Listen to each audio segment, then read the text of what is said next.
ಜಿಲ್ಲೆ ವತಿಯಿಂದ ಜಿಲ್ಲಾ ಪೊಲೀಸ್ ವತಿಯಿಂದ ಈ ದಿನ ಸುಮಾರು 250ಕ್ಕೂ ಹೆಚ್ಚು ಬ್ಯಾಂಕಿಂಗ್ ಆ್ಯಂಡ್ ಫೈನಾನ್ಷಿಯಲ್ ಇನ್ಸ್ಟಿಟ್ಯೂಷನ್ಸ್ದು ಒಂದು ಸಭೆಯನ್ನು ನಡೆಸಲಾಯಿತು. ಕಳೆದ ಒಂದು ವಾರದಲ್ಲಿ ರಾಜ್ಯದ ವಿವಿಧ ಭಾಗದಲ್ಲಿ ನಡೆದಂಥ 2 ಪ್ರಮುಖ ಘಟನೆಗಳ ಹಿನ್ನೆಲೆಯಲ್ಲಿ ಬ್ಯಾಂಕ್, ಫೈನಾನ್ಷಿಯಲ್ ಇನ್ಸ್ಟಿಟ್ಯೂಷನ್ಸು ಮತ್ತು ಆರ್ಥಿಕ ವ್ಯವಹಾರ ಮಾಡುವಂಥ ಈ ಗೋಲ್ಡ್ ಪ್ಲೆಡ್ಜ್ ಮಾಡ್ಕೊಳ್ಳುವಂಥದ್ದು ಮತ್ತು ಮೈಕ್ರೋ ಫೈನಾನ್ಸ್ಗಳು ಇವುಗಳೆಲ್ಲ ಯಾವ ರೀತಿ ಸುರಕ್ಷತಾ ಕ್ರಮವನ್ನು ಕೈಗೊಳ್ಳಬೇಕು, ಅದರ ಜೊತೆಗೆ ಪೊಲೀಸ್ ಇಲಾಖೆ ಜೊತೆ ಯಾವ ರೀತಿ ಸಹಕಾರ ಬೇಕು ಅವರಿಗೆ ಅನ್ನೋಂಥದ್ರ ಬಗ್ಗೆ ಒಂದು ಸಭೆಯನ್ನು ಮಾಡಲಾಯಿತು.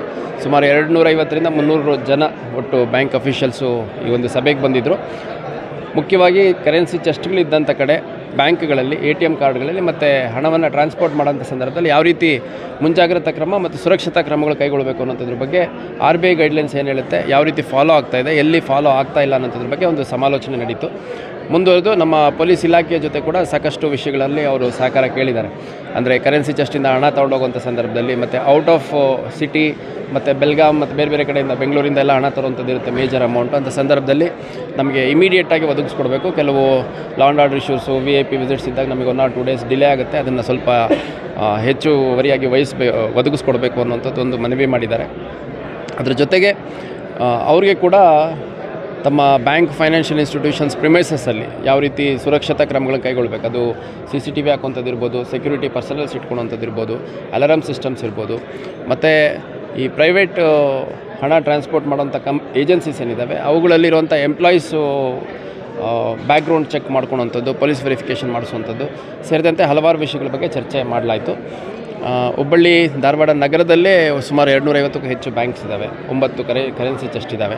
ಅದೇ ರೀತಿ ರೂರಲ್ ಏರಿಯಾಗಳಲ್ಲಿ ಮೋರ್ ದ್ಯಾನ್ 100 ಡಿಫ್ರೆಂಟ್ ಬ್ಯಾಂಕ್ಸ್ ಇದ್ದಾವೆ ಮತ್ತು ಕರೆನ್ಸಿ ಚೆಸ್ಟ್ ಕೂಡ ಇದೆ. ಮೈಕ್ರೋ ಫೈನಾನ್ಸು ರೂರಲ್, ಅರ್ಬನ್ ಎರಡೂ ಕಡೆಯೂ ತುಂಬ ದೊಡ್ಡ ಮಟ್ಟದಲ್ಲಿ ನಡೀತಾ ಇದೆ. ನಮ್ಮಲ್ಲಿ ಈ ಹಿಂದೆ ನಡೆದಂಥ ಅಫೆನ್ಸಸ್ ನೋಡಿದಾಗ ಒಂದು ಮೈಕ್ರೋ ಫೈನಾನ್ಸ್ ರಿಲೇಟೆಡ್ ಹಣ ಸುಮಾರು 1 ಕೋಟಿಗೂ ಹೆಚ್ಚು ಹಣನ ದೋಚ್ಕೊಂಡು ಹೋಗಿದ್ರು.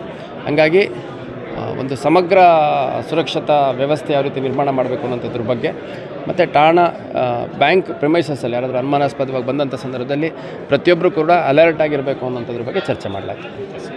ಸರ್, ಈ ಕೆಲವೊಂದಕ್ಕೆ ಸೆಕ್ಯೂರಿಟಿ ಇಲ್ಲ ಅಂತ ಹೇಳಿ ಅಂದರೆ ಸರ್, ಈಗ ನಾವು ಕೂಡ ಈಗ ತಾವೆಲ್ಲ ಕೂಡ ವಿಟ್ನೆಸ್ ಮಾಡಿದ್ದೀರಿ. ಇವಾಗ ನಮ್ಮ ಕಾಲದಲ್ಲೇ ATMಗಳೆಲ್ಲ ಬಂದದ್ದು. ATM ಪ್ರಾರಂಭ ಆದಾಗ ಒಂದು ಸೆಕ್ಯೂರಿಟಿ ಬೆಳಗ್ಗೆ ರಾತ್ರಿ ಕಂಪಲ್ಸರಿ ಇರ್ತಿದ್ರು. ಇವಾಗ ನಾವು ಕೇಳಿದರೆ ಇಲ್ಲ ಸರ್, ನಮಗೆ RBI ಗೈಡ್ಲೈನ್ಸೇ ನಮಗೆ ಆನ್ಲೈನ್ ವರ್ಚುವಲ್ ಸರ್ವೆಲೆನ್ಸ್ ಮಾಡಿ ಅಂತ ಹೇಳ್ತಾರೆ. ಅದ್ರ ಜೊತೆಗೆ ಕೆಲವು ಹಣ ತೊಗೊಂಡೋಗ್ಲಿಕ್ಕೆ ಇಂತಿಷ್ಟು ಹಣ ತೊಗೊಂಡೋಗ್ಬೇಕಾದ್ರೆ ಇಷ್ಟು ಮಿನಿಮಮ್ ಸೆಕ್ಯೂರಿಟಿ ಪರ್ಸನಲ್ಸ್ ಇರಬೇಕು, ಆರ್ಮ್ಡ್ ಇರಬೇಕು ಅನ್ನೋಂಥದ್ದು ಕೂಡ ಗೈಡ್ಲೈನ್ಸ್ ಇದ್ದರೂ ಕೆಲವು ಕಡೆ ವೈಲೇಟ್ ಆಗುತ್ತೆ.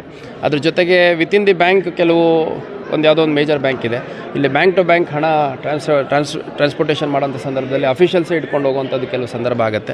ಸೊ ಅದೆಲ್ಲ ಇಂಟರ್ನಲ್ಲಿ ಒಂದು joint security audit, police department plus ಅವರು ಬ್ಯಾಂಕ್ ಅಫಿಷಿಯಲ್ಸ್ ಏನಿದ್ದಾರೆ, ಒಂದು joint security audit of all financial establishments in each police station ಮಾಡಿಬಿಟ್ಟು ಅದೊಂದು ವರದಿಯನ್ನು ಸಂಬಂಧಪಟ್ಟ ಬ್ಯಾಂಕ್ಗಳಿಗೆ ಕೊಡಬೇಕು ಮತ್ತು ಅದನ್ನು ಉಪಯೋಗಿಸ್ಕೊಂಡು ಅವರ ಮೇಲಾಧಿಕಾರಿಗಳ ಜೊತೆ ಚರ್ಚೆ ಮಾಡ್ಕೊಂಡು ಇನ್ನೂ ಹೆಚ್ಚುವರಿ ಸುರಕ್ಷತಾ ಕ್ರಮಗಳನ್ನ ಯಾವ ರೀತಿ ಕೈಗೊಳ್ಳಬೇಕು ಅನ್ನೋದ್ರ ಬಗ್ಗೆ ಚರ್ಚೆ ಮಾಡ್ತೀವಿ ಅಂತಂದು ಕೂಡ ನಮಗೆ ಅಶ್ಯೂರೆನ್ಸ್ ಕೊಟ್ಟಿದ್ದಾರೆ. Thank you.